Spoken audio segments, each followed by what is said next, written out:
Jonny Stapleton here for IrishBoxing.com with Macklin.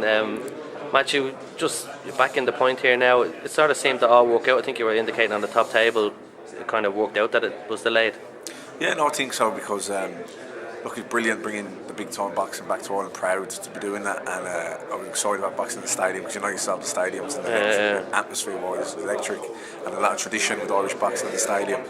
So that only sold out in 10 minutes, but it was a lot of fans, a lot of boxing fans and supporters were left disappointed because they didn't get a chance to get tickets.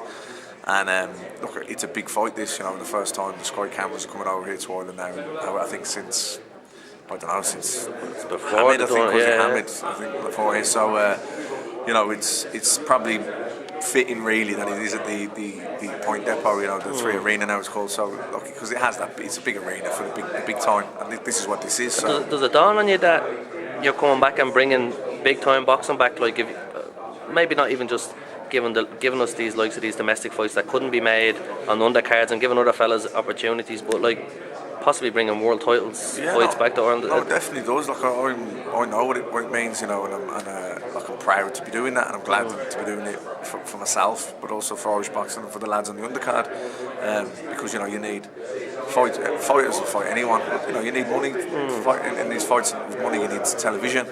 You know, and so for Sky Sports coming over, it's great for Irish boxing because it trickles down. So you know, I'm you know the main event, but all the lads on the undercard are getting work. The fights that probably couldn't be made are getting made. You know, Timsy and Sweeney, Spike and Fitz. So they're fights that everyone wants to see. What do you make of the Timsy Sweeney back and forth? It probably didn't. Yeah, no, I think we got him just in time. I think there could have been a couple of slaps thrown there. I think we got him just in time, but no, that's look. I think everyone wants to see that fight, and Spike wasn't there today, but from the last press conference, Spike and Fitz said that'd be a barnstorm. I don't think either of them will take a backward step, so I'm looking forward to that myself. I was just thinking when they were back and forth at the top of the table, you know, if you were to fight Andy Lee, we'll probably talk about that a bit later. Like, would you just have that back and forth, that bit of bad blood, or?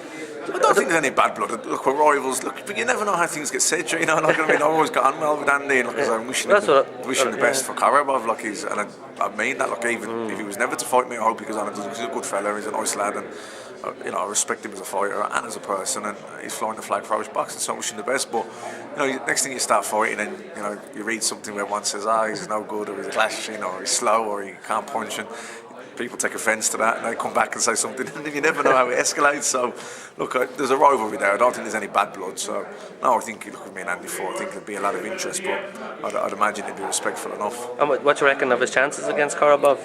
I think from style point of view, he's a good opponent for Andy because he's a southpaw. He's a bit of a counter puncher. He's quite technical, and I think that'll suit Andy. I think guys who kind of put the pressure on him, like the likes of Chavez is.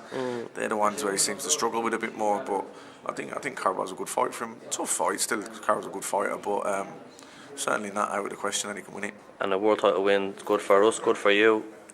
This is first great for Andy, fair play. It's great for Irish boxing, you know, and you know, hopefully it would be great for me. Yeah, hopefully we get that fight on, and there's a world title on the line. It makes it a much bigger fight than it would be anyway.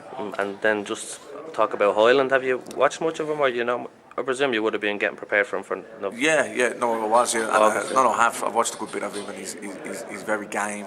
Very game. He's up for it. You know, he's got that Latino fighting spirit in him. Good. You know, he's good on the inside for a southpaw. Throws lots of punches.